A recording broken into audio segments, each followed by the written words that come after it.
Hi, thank you for watching Digging to China. I'm Dong Shang.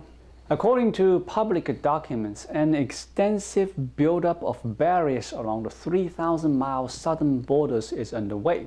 It is a border fence equipped with barbed wire surveillance cameras and sensors. No, this is not the big, beautiful wall between the US and Mexico, not the signature promise of President Donald Trump's 2016 election campaign. A concrete barrier would serve to stop a flow of illegal immigrants and drugs over the border. I'm talking about China's southern Great Wall. Ruili is a small Chinese city in the far south next to Myanmar. It has seen a major construction project in the past 2 years. Trucks from Myanmar must stop at the Chinese border. Their cargoes have to be sanitized and remain on the Myanmar side for 48 hours. Then, robots and cranes moved cargo onto Chinese trucks. Chinese drivers take the goods across the border, where they are sanitized again and held for 24 more hours before they can be cleared for distribution inside China. According to local official media, Ruili's government has put thousands of police and ordinary citizens on duty to watch the border 24 hours a day. A local farmer in his 30s told Wall Street Journal that he was among those placed on night duty to watch for illegal crossings. This is unpaid work. He said he hasn't been able to sell his garden trees and other products because so many people have left the city. The farmer said he received COVID-19 subsidies totaling $470 last year. But without a steady income, he has taken to digging up taro root and boiling it with vegetables in order to eat. Further east, along China's border with Vietnam, a 12-foot-high fence went up abruptly last year. It stops Vietnamese locals from heading to Chinese villages to harvest corn or sell medicinal herbs. Sun Ah Ho, a local hotelier in bordering Vietnam, described it looks like a prison.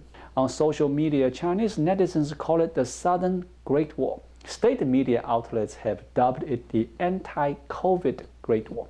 The purpose is to fight the spread of COVID-19 by limiting the entry of traders, workers, and smugglers. While other countries try to transition toward living with the COVID-19, China pig-headedly maintains a zero-COVID strategy. It does so not only through lockdowns and mass testing, but also by warding off its neighbors. The strategy means that along China's long southern border, life is changing in ways likely to last long beyond the pandemic. Trading is getting cumbersome, and the control of people's movements tightened. China's southern province Yunnan borders Myanmar, Vietnam, and Laos. Last year, Yunnan provincial government earmarked a $500 million fund to fortify security barriers at the border. In January, the governor said that 100,000 officials, police officers, soldiers, and civilians have been patrolling the border. Last August, in a letter to villagers in border areas of Yunnan province, President Xi Jinping urged locals to safeguard the sacred land. He told officials and civilians to unite to build an unbreachable barrier. In Guangxi, a region bordering Vietnam, party officials urged the cadets to race against time, go all out, resolutely win the battle against the pandemic, and defend the South Gate of China. In order to reassure the party leadership and Mr. Xi, the Communist Party chief of Yunnan province called for a mindset of facing death unflinchingly when dealing with COVID-19. A Wall Street Journal review of public records shows that in the past 2 years, China has built or strengthened at least 285 miles of fencing along its borders, most of it in the south. The actual figures are likely higher because not all local governments disclose this type of spending.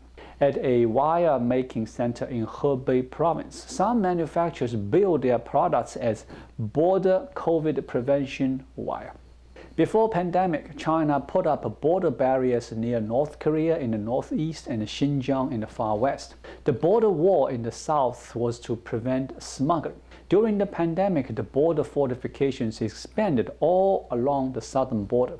It has gone largely unnoticed outside the region. In some spots, it includes the kind of surveillance common in China's big cities. For example, in a tiny village Xiaoguangdong close to Myanmar, the border fence is equipped with facial recognition system to distinguish locals from outsiders. To be noted, the village has only 260 people.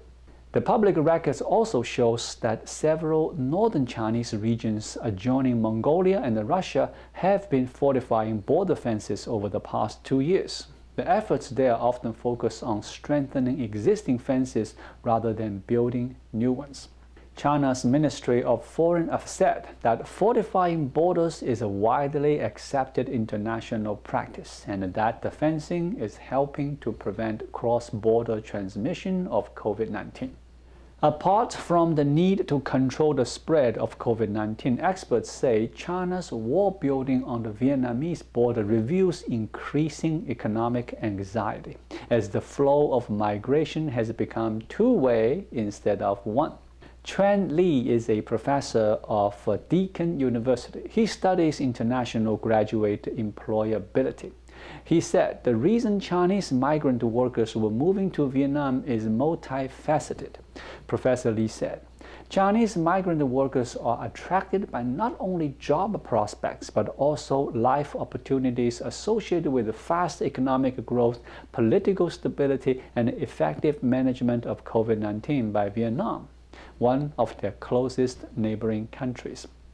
Professor Li said, Vietnam has created a favorable and secure market condition for foreign investment and attracted manufacturing companies originally based in China to relocate to Vietnam. According to Vietnamese local media VN Express, tens of thousands of skilled Chinese workers left China for Vietnam in recent years. It reported that some 33,800 Chinese nationals were working legally in Vietnam before the pandemic.